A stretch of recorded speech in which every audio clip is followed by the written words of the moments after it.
ating baboy para sa sayoteng igigisa natin.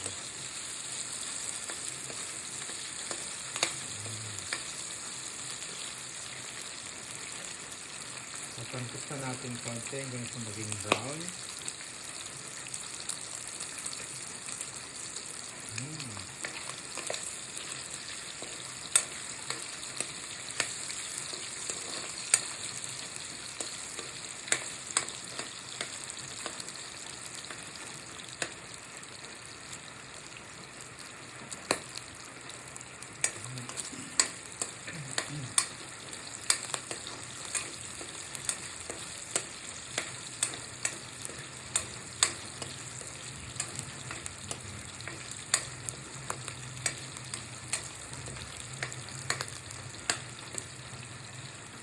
Sarap na ng itsura.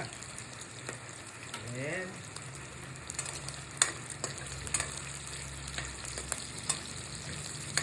kabilang natin ng konti yung baboy on the side. Ayan. Tulog na natin yung bawang. Next is ang sibuyas.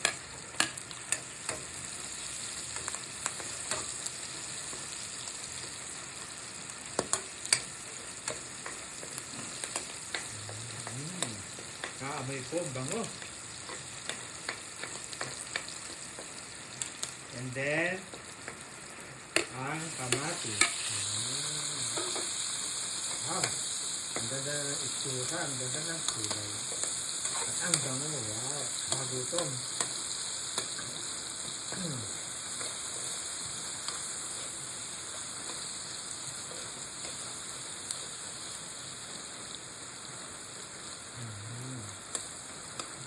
Haluin natin konti.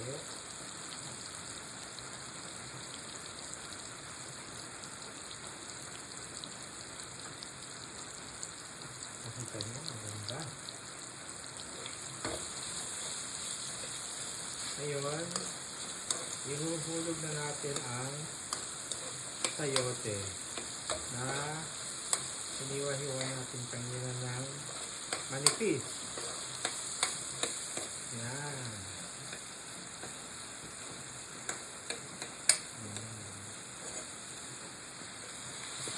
Ayan.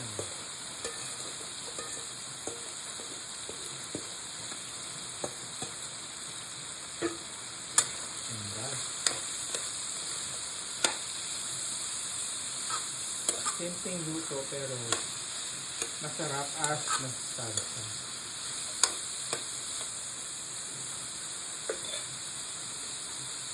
Titimplahan na natin ang mga pampalasa, konting black pepper,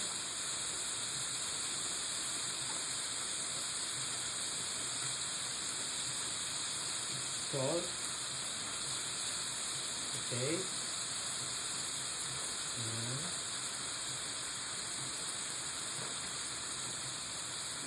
okay.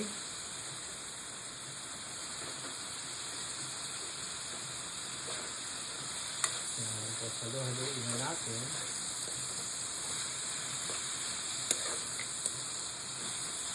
Yung iba naglalagay ng bechin pero hindi pa. Pwede yung cube. Mga bouillon cube kaya ng chicken or beef or what. Kaya lang hindi na natural yung lasa. So we added boiled water. Ayan, nagpakulo-paluto naman. Para mabilis na ito.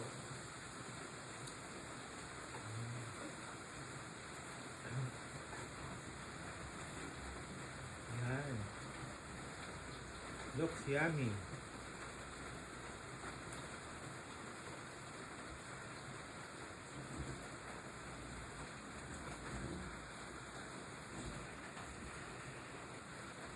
Ito magandang dish lalo na kung gusto mo magpapayat kasi ang sayote, high content of water. So, hindi siya mabigat sa tiyan. Tapos yan, may protein na rin siya dahil may pork. And then, may iba pang vegetables. So, it's very healthy. Yan, takpan natin. Hintayin natin around maybe 5 minutes para maluto yung sayote. Yan. And then, after that, it's done na. But, ang huli nating ilalagay ay ang lagyan natin drizzled with a little bit of olive oil. Yan. And then, okay na. Pakuloan ulit natin around maybe yan, pakuloan na 3 to 5 minutes. And then it's done. Thank you mga ka-travel. Sana this is a simple recipe na healthy. Try nyo sa bahay nyo. See you guys. Bye!